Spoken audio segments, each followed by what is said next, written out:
신발 회사가 파견한 두 사람이 어느 원주민 나라에 도착을 했습니다. 본사로 보내온 한 사람의 메일입니다. 이곳은 신발 신은 사람이 한 사람도 없습니다. 신발 판다는 게 불가능합니다. 라고 연락을 해 왔습니다. 두 번째 사람의 메일은 너무나도 달랐습니다. 이곳은 신발 신은 사람이 한 사람도 없습니다. 얼마든지 무한정 신발을 팔 수 있을 것 같습니다. 라고 연락을 해 왔습니다. 가나안 땅을 바라보며 사람 살만한 곳이 못 되는 모래사막으로 보는 사람들이 있는가 하면 적과 꿀이 흐르는 낙원으로 보는 사람들이 있었던 겁니다. 코로나19 팬데믹과 함께 맞이하는 2021년, 여러분 눈에는 사막으로 보입니까? 아니면은 낙원으로 보입니까? 여러분 지난주일 설교 제목을 기억하십니까? 2021년 정탐하라 정복하라는 말씀으로 은혜를 나누었습니다. 오늘은 2021년 사막인가 낙원인가 하는 제목으로 또 은혜를 나누고 있습니다. 문명학자들이 인류 역사상 최대의 위기 중에 한 해가 될 것이라는 2021년, 여러분에게 저주의 땅으로 펼쳐질까요? 아니면 축복의 땅, 약속의 땅으로 펼쳐질까요? 지금 세계는 코로나19 백신 전쟁, 치료제 전쟁 중입니다. 부자 나라들이 독식하고 가난한 나라는 입맛만 다시고 있습니다. 세상 환경으로만 보면 가나안 전쟁터를 방불케 합니다. 민초들의 사막화, 다음 세대 사막화, 교회의 사막화, 이름 그대로 전방위적인 사막화가 펼쳐지는 것만 같습니다. 그러나 우리는 하나님을 보아야 할 때입니다. 세상의 잡음에 귀를 기울이기보다는 복음, 하나님의 말씀에 귀를 기울여야 한다는 말입니다. 베다니 마을 나사로가 죽었을 때 사람들은 사랑하는 자가 병들었나이다, 사랑하는 자가 죽었습니다. 예수님이 사랑하는 자가 왜 고난을 겪어야 합니까? 라고 반문합니다. 이때 예수님은 너희가 믿으면 영광을 보리라 말했습니다. 근데 사람들은 보여주세요, 우리가 믿을게요, 언제나 환경주의자로 살아갑니다. 그러나 우리 예수님은, 성경은, 기독교는 믿으면 보리라, 믿음주의로 살라고 말씀합니다. 10명의 정탐꾼들은 가나안 땅 환경을 보았고 갈렙과 여호수아 두 사람은 하나님을 보았습니다. 하나님의 약속을 보았습니다. 믿음 없는 사람들은 언제나 세상은 환경, 뉴노멀과의 싸움이라고 생각합니다. 그러나 성경은 믿으면 보리라, 믿음 전쟁이라는 것이죠. 역사는 환경 전쟁이 아니라 믿음 전쟁인 것입니다. 그래서 주님, 믿을게요, 믿습니다, 큰 믿음을 주십시오. 이게 새해 우리의 기도의 제목입니다. 사사기 4장과 5장은 여성사사 드보라 시대 얘기를 기록합니다. 가나안과의 전쟁에서 승리하고 부른 드보라의 노래 가운데 이스라엘 병사 4만 명 손에 창과 방패가 있었느냐라고 말합니다. 무슨 얘기입니까? 이 싸움은 거룩한 싸움이었다고 선언하는 것입니다. 무기 싸움이 아니라는 겁니다. 군사 숫자 싸움이 아니라는 겁니다. 환경 싸움이 아니라고 선언하는 것입니다. 믿음이 있느냐 믿음이 없느냐의 싸움입니다. 하나님이 우리 편이냐, 내가 하나님 편에 서 있느냐, 내가 하는 그 일이 하나님이 기뻐하시던 일이더냐, 바로 믿음 진영 싸움입니다. 나는 세상에 어떤 일이 있어도 하나님 편에 선다, 내 믿음 지킨다, 믿음대로 산다. 네가 결단하고 뉴노멀을 맞이하느냐, 이 결단 없이 뉴노멀을 기다리느냐, 여하에 따라서 모든 것이 달라지는 것입니다. 사사기 많은 사람들이 나오지만은 사사기 저자가 이 사사기에 얼마만한 분량을 할애하느냐 여하에 따라서 대사사가 되기도 하고 소사사가 되기도 합니다. 오늘 본문의 주인공 드보라 바로 앞에 삼갈이라는 사사가 나옵니다. 4장부터 드보라 이야기가 기록되어져 있는데 삼갈의 기록은 4장 바로 앞절 달랑 한 절을 기록합니다. 3장 31절. 삼갈이 있어 소모는 막대기로 블레셋 사람 600명을 죽였고 그도 이스라엘을 구원하였더라. 이게 삼갈에 관한 기록의 전부입니다. 그도 이스라엘을 구원하였더라. 여러분, 그도라고 하는 말이 굉장히 인상적으로 들립니다. 여성사사 드보라 얘기는 4장 5장 전체 55절을 할애합니다. 드보라가 활동하던 이 시대가 그만큼 위기였다는 거지요. 이 드보라 사건을 통해서 오늘을 살아가는, 아니 오고 오는 세대에 하나님께서 하시고 싶은 말씀이 그만큼 많았다는 얘기지요. 가나안 정복 과정에서 노인 장수 갈렙이 이 산지를 내게 달라고 요청을 합니다. 험한 산지를 지도자가 앞장서서 달려갔다는 얘기도 되지만은 사실은 노장으로서 싸워볼 만한 싸움이 산지 싸움이었다는 것입니다. 평지 싸움은 무기 한 자락 없는 이스라엘로서는 도무지 정복 불가능한 싸움이 될 수가 있는 겁니다. 그 중에도 이집트와 메소포타미아를 잇는 실크로드를 철병거 900대와 철제 무기를 가진 가나안 왕 야빈이 점령하고 있었습니다. 바로 이 철제 무기 아래 이스라엘은 정복당하고 학대를 당했다 그랬습니다. 여기 학대하다 라하츠란 단어는 발효된 포도를 발로 깨는 겁니다. 그리고 포도주 틀에 넣어서 그걸 쥐어 짜는 것을 말하는 것입니다. 아주 잔인한 박해를 받고 있었다라고 성경 기록하고 있는 것입니다. 이스라엘 어떤 장수 어떤 지파도 나설 수 없는 절대절명의 위기 상황 속에 부름받은 사사는 여성이었습니다. 사사기 5장 4장 전체 드보라 시대를 다 읽어봅니다. 과연 이 사건의 주인공이 누구일까 읽을수록 우리는 혼돈에 빠져듭니다. 분명 사사는 드보라입니다. 근데 전쟁터에 막상 나가서 싸우는 장수는 바락입니다. 전쟁터에서 적장에 목을 가져오는 사람은 여인 야엘이라고 하는 여인이었습니다. 이 여인은 이스라엘 이주민 출신 이방 여인입니다. 성경은 왜 독자들로 하여금 주인공이 누구인가 하는 의문 속에 빠뜨리고 있는 것일까요? 주인공이 따로 있다는 겁니다. 여러분, 우리 눈에 들어오는 성경에 기록된 사람 말고 주인공 따로 있다. 역사의 주인공은 하나님이시다 그입니다. 그래서 상황과 문제, 위기를 보는 사람은 문제 속에 빠지는 겁니다. 하나님을 보라는 거지요.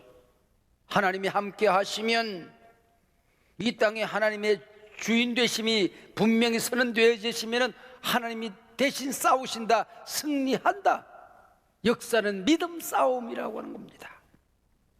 인생 살다 보면 내 힘으로 해결할 수 없는 큰 위기를 만나기도 합니다. 가나안 왕 야빈과 시스라 장군의 군대는 너무나도 강하기 때문에 이스라엘 군대를 가지고는 수적으로, 무기적으로, 전략적으로 이길 수가 없다는 겁니다. 그럼 어떡합니까? 이때 하나님의 간섭이 시작이 되는 겁니다.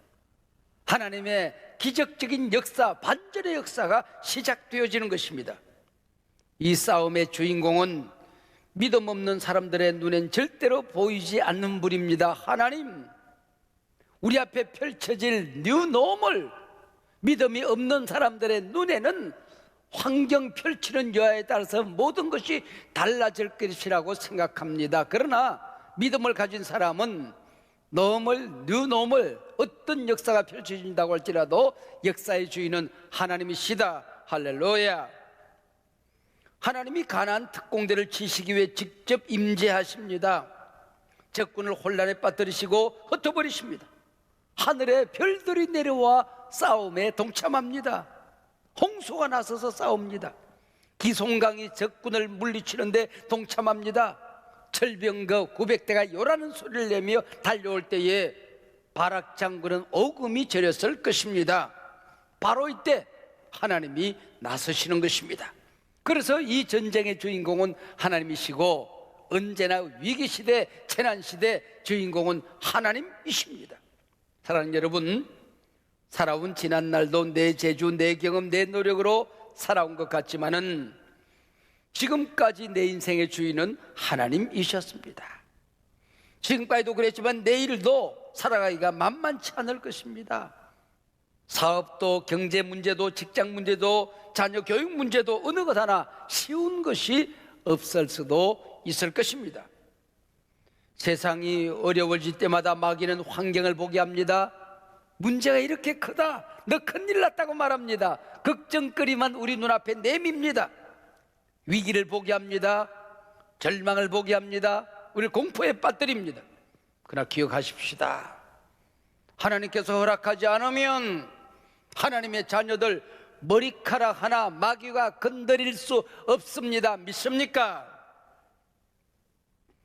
문제가 크고 위기가 클수록 하나님께서 크게 역사하실 것입니다. 우리가 가질 것은 믿음입니다. 크게 기도하는 것뿐입니다. 지금까지 여러분 하나님 은혜로 잘 살지 않았습니까? 우리가 하나님을 믿으면 새해에도 은혜로 살아가게 될 것입니다. 여러분, 세상이 어려울 때마다 우리가 이적과 기사와 표적을 보지 않았습니까? 지금까지 살아왔던 기적이 뉴노멀의 또 다른 기적을 만들어가는 원동력이 될 것입니다. 우리는 믿읍시다. 나를 치러 오는 철병거는 기송강에 잠겨버릴 것이다. 내가 감당할 수 없기 때문에, 문제가 크기 때문에 하나님은 그 문제를 내게 맡기지 않냐고 하나님이 친히 감당하실 것이다. 역사를 베풀 것이다. 믿자는 겁니다. 고백하자는 것입니다. 내 인생의 주인은 하나님이시다. 내 생명의 주인은 하나님이시다.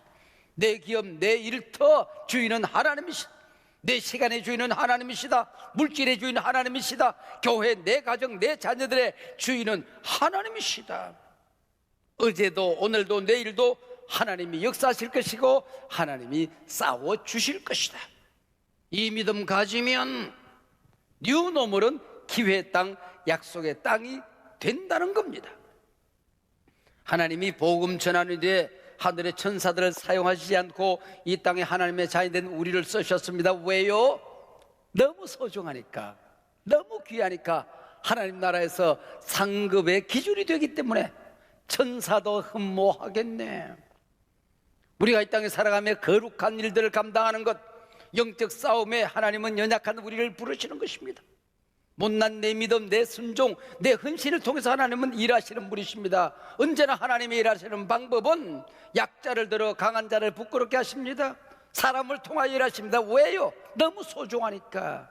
그 일을 감당하고 난 다음에 하나님 앞에 섰을 때에 그 상급이 너무 크기 때문이라고 하는 것입니다.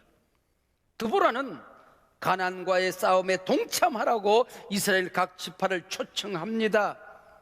그때 순종하고 단걸음에 달려와서 전쟁터에 참석했던 지파들이 있는가 하면 갖은 핑계를 다 대며 거역한 지파들이 있었습니다. 전쟁이 끝나고 난 다음에 격려와 칭찬과 축복을 받은 사람들이 있는가 하면은 책망받고 몰락의 길로 걸어간 지파들이 있었다는 거지요. 5장 17절에 보면 길르앗은 요단강 저편에 거주하며 다는 배에 머무름이 어찌 됨이냐, 이런 말씀이 기록되어 있어요. 다는 배에 머무름이 어찌 됨이냐. 온 나라가 전쟁의 소용돌이 위기에 휘말려도 무역을 하던 단지파는 위기 중 사업이 번창하기만 했습니다. 사업을 평안케 하신 분이 누구십니까? 하나님이시죠. 그 하나님의 부름에 거역하고 나서는 겁니다. 세상 모든 사람들이 위기라고 말하고 전쟁터에서 피를 흘려도 단지파의 사업은 오히려 전쟁 무기까지 팔아가며 번창하기만 했습니다. 더구나 가나안 족속들도 사업적으로 보면 고객들이요 동업자입니다. 괜히 전쟁에 끼어들었다가 사업에 큰 낭패를 볼 수도 있다고 판단한 겁니다. 분명 세상적으로 성공했는데 하나님의 거룩한 성역에 관심이 없는 사람들이 있습니다. 하나님의 부름, 교회를 위한 헌신, 희생 같은 것에 도무지 무관심한 사람들이 있습니다. 입만 열면 내 사업, 내 가정, 내 건강, 내 자식, 나밖에 모르는 사람들이 있습니다. 세상에서 잘 나갈 때 그것이 내 노력에 의하여 내가 잘나서 그렇게 된 줄로 아는 사람들이 있죠. 그가 바로 오늘을 살아가는 단지파 사람들이라고 하는 것입니다. 그대가 바로 오늘의 단지파 사람이요, 오늘 본문이 우리에게 말씀하고 있는 겁니다. 전쟁이 끝난 후 드보라는 단지파에게 불순종에 대한 책임을 묻습니다. 온 나라가, 온 교회가 어려움을 겪고 있는데 당신들만 평안하면 그만이었소. 무역선에 안락의지에 앉아서 돈다발을 세면 그만이었소. 하나님께서도 말씀하십니다. 그대가 하나님 나라에 관심이 없었으니 내 나라에서 나도 그대에게 관심이 없을 것이야. 최후의 심판대 앞에서 단지파가 들어야 되는 메시지였던 겁니다. 5장 15절과 16절에 보면은 르우벤은 시냇가에서 큰 결심이 있었도다라는 말이 나옵니다. 시냇가에서 큰 결심을 하고 전쟁터로 달려갔다는 얘기가 아닙니다. 이것저것 생각이 너무 많았다는 거죠. 걱정거리가 너무 많았다는 거죠. 회의를 하고 또 회의를 하고 싸우고 또 싸워도 결론이 나질 않습니다. 그래서 핑계거리를 만듭니다. 드보라는 여성이 아니요, 우리는 그래도 명색이 맏아들 지파인데 이 맏아들이 여성의 꽁무니나 따라다녀서 되겠어? 우리 코가 석자요. 우리가 여기에 한쪽 모퉁이에 참전한다고 하는 것은 우리 체면에 맞지 않아요. 그게 르우벤 집회였다는 것입니다. 그리고 동일한 17절에 보면은 아셀은 해변에 앉아서 자기 항만에 거주하도다라는 말이 나옵니다. 아셀 지파는 해변 휴가를 즐기느라 하나님의 부름을 거절한 사람들입니다. 전령이 달려왔을 때에 자식들과 함께 노는 이 휴가를 깨뜨릴 수는 없지 않겠소? 드보라 사사에게 전해주시어 고맙다고, 자랑스럽게 여긴다고. 모든 관심이 세상 재미에 빠진 사람이 아셀 지파였습니다. 뿐만이 아니라 체면 지례로 참여했던 베냐민 지파도 있었습니다. 오늘 교회 안에는 종교인 수준의 그리스도인들이 얼마나 많이 있습니까? 신앙생활하는 것은 양심의, 우리 마음의 수양 정도로 생각하고 살아가는 사람들이 얼마나 많이 있습니까? 거룩한 전쟁에 동참하지 아니하고 그건 다른 사람들의 문제요, 몫이요, 내 일은 아니라고 생각하고 살아가는 사람들이 얼마나 많이 있습니까? 그게 바로 오늘의 베냐민 사람들인 게지요. 그러나 함께 전쟁터로 달려가자는 드보라의 요청 앞에 기쁨으로 헌신한 사람들이 있었습니다. 스불론과 납달리 사람들은 뜨거운 태양빛 아래서 논밭을 일구고 있었습니다. 해가 서산에 지자꾸 분배를 움켜쥐고 사랑하는 아내와 자식이 기다리고 있는 집으로 발걸음을 옮기고 있었습니다. 요라는 소리와 함께 전령이 도착합니다. 드보라 선자께서 지금 너무 위급하답니다. 당신들 지파도 전쟁에 참전해 달라고 하는 요청이 있습니다. 단지파처럼 사업 핑계 되지 않습니다. 르우벤 사람들처럼 회의할 시간의 낭비를 하지 않습니다. 아셀 지파 사람들처럼 가족들과 안락한 시간을 탐닉하지도 않습니다. 농기구를 들고 전쟁터로 나아갑니다. 철병거 앞에 나단자루가 무슨 힘이 있겠습니까? 그러나 내 목숨 한 자락이라도 이 전쟁터에 바치겠다. 그리고 달려나가는 것입니다. 그게 바로 5장 18절 말씀입니다. 스불론은 죽음을 무릅쓰고 목숨을 아끼지 아니한 백성이요. 스불론은 죽음을 무릅쓰고 목숨을 아까워하지 않았던 백성이요. 납달리도 들의 높은 곳에서 그러하도다. 그들도 역시 목숨을 아까워하지 않고 달려나왔던 것입니다. 하나님께 드보라를 세워 기름을 부으시니 사실에 감사하세. 하나님께서 가나안의 석방으로부터 우리를 구원하시는도다. 우리 함께 달려가세. 목숨을 내걸고 싸워보세 하고 달려나왔던 지파들이었습니다. 전투의 마지막 장면이 참 재미있습니다. 드보라 사역의 클라이막스입니다. 전투에 면류관은 적장의 목을 가져오는 사람의 몫입니다. 남자들이 핑계를 일삼습니다. 장정들이 비굴해져만 가는 이때에 하나님은 여성을 세워서 사사로 삼으십니다. 소에 젖을 짜던 여인 야엘의 손에 적장의 목을 쥐어주는 것입니다. 적군 사령관 시스라가 맨발로 야엘의 집으로 달려듭니다. 야엘은 이방 여인으로 하나님의 백성 이스라엘의 구원에 동참한 겐족 속의 사람입니다. 야엘은 아마 이 시스라에게 우유를 공급하던 무역상이었던 것 같습니다. 그래서 야엘은 자기 집으로 시스라가 숨어드는 것은 너무나도 자연스러운 일이었습니다. 헐떡거리는 이 장수에게 우유를 주고 먹을 것을 줍니다. 안방 깊은 곳에 눕혀서 잠을 재웁니다. 코를 걸고 깊은 잠에 빠져듭니다. 야엘은 시스라가 잠든 사이 햄을 한 손에 듭니다. 그리고 말뚝을 가지고 들어갑니다. 아마 옆으로 누워 잤던 것 같습니다. 그리고 관자놀에 말뚝을 대고 햄머를 내리칩니다. 그때에 머리를 관통하여 이 말뚝이 땅에 박혀지게 되는 것입니다. 그리고 그 목을 번쩍 찢겨들고 하나님께 바치는 거죠. 이 시스라와 야엘은 무역 관계에 있었습니다. 일종의 언약 관계입니다. 그러나 이 야엘은 이방 여인으로 구원 백성에 동참하는 하나님과의 언약을 지키기 위해서, 하나님의 백성으로 살아가기 위해서, 하나님 나라를 세우기 위해서 세상의 언약을 깨트리는 것입니다. 여기 오늘 본문에 장막이란 말이 반복적으로 등장하고 있습니다. 하나님의 장막, 교회더냐, 네 장막, 네 사업이더냐 그 얘기죠. 야엘은 하나님의 장막을 세우기 위하여, 교회를 세우기 위하여 자기 장막을 찢었던 여인입니다. 자기 장막에 피를 묻히기를 주저하지 않았던 여인이 바로 이 여인 야엘이었습니다. 시스라 장군이 인기척을 느끼고 잠이라도 깨면 그날로 끝나는 겁니다. 모험을 두려워하지 않았던 여인이 바로 이 야엘이라는 여인이었습니다. 하나님은 우리 시간의 주인이십니다. 그래서 오늘은 My Day가 아닙니다. Lord's Day, 주님의 날이죠. 주인이 따로 있는 겁니다. 하나님 앞에 서는 그 시간까지 이 날이 주님의 날임을, 주님 앞에 예배하는 날임을 성수주일 신앙에 오점을 남기지 않겠습니다.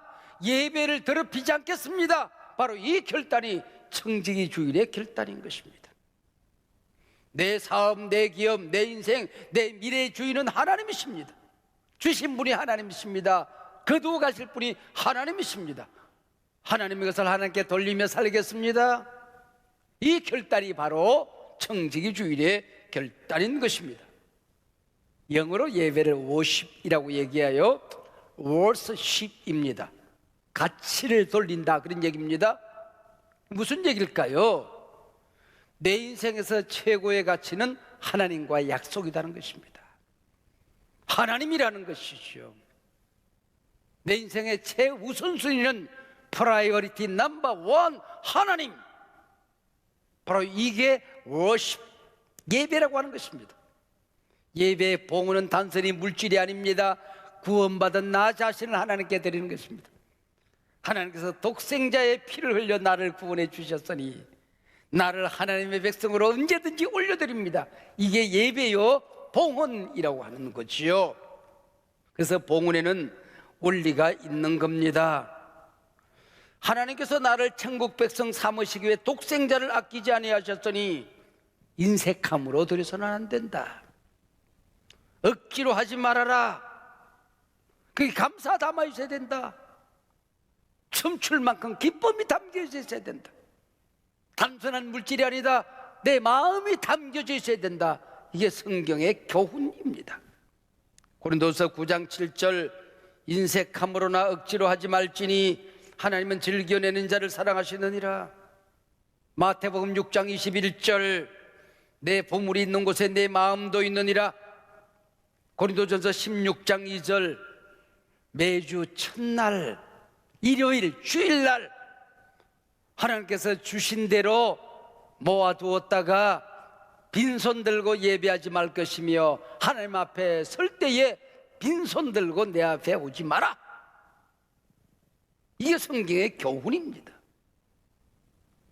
사회 경제 방식에 따라서 봉헌의 방식도 변해져 왔습니다. 농경사회에서는 농산물로 하나님을 섬겼습니다. 목축시대는 양과 소를 잡아서 하나님을 섬겼습니다. 화폐사회 속에서는 화폐로 봉헌했지요.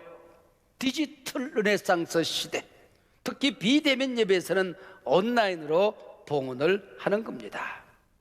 여러분, 예배가 언제쯤 시작이 되는 것일까요? 매주일마다 8시, 10시, 12시 이렇게 시작되는 것일까요? 집에서 예배를 준비하는 그 시간이 예배의 시작인 것입니다.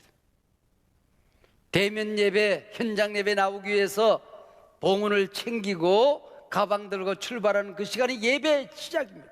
그래서 온라인으로 예배를 드릴 때는 하나님 앞에 먼저 봉헌을 올려드리고 기도로 준비하고 예배에 동참하는 것입니다. 그것이 가장 정성스러운 예배를 드리는 자세입니다. 드보라 시대, 두 여인의 헌신과 절기의 전투에 참여한 지파들의 동참으로 전쟁은 승리로 끝이 났습니다.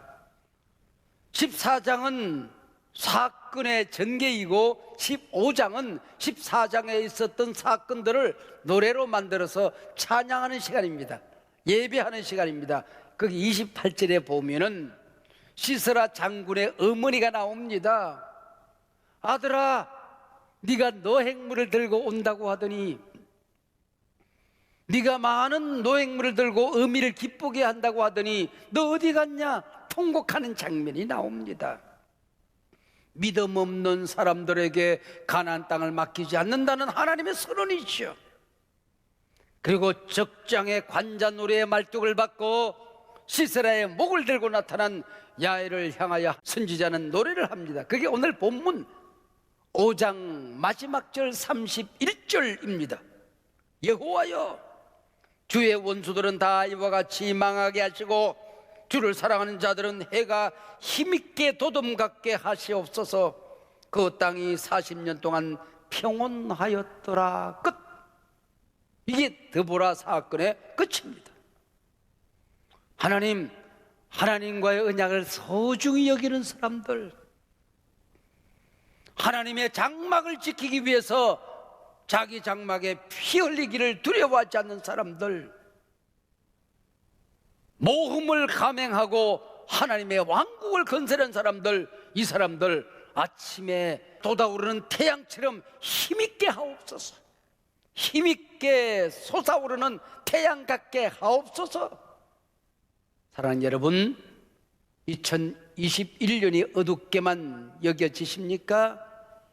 이 믿음 전쟁에서 이기면, 하나님 붙드는 싸움에서 이기면, 하나님이 내 대신 싸움터에 나서기만 하면 여러분이 펼치는 이 세상은 돋는 태양처럼 힘있는 한 해가 될 줄로 믿습니다. 여러분, 오늘 이 드보라와 야엘은 참 재미있는 여인입니다. 이 드보라라고 하는 이 말은 히브리 말로 꿀이라는 뜻이에요.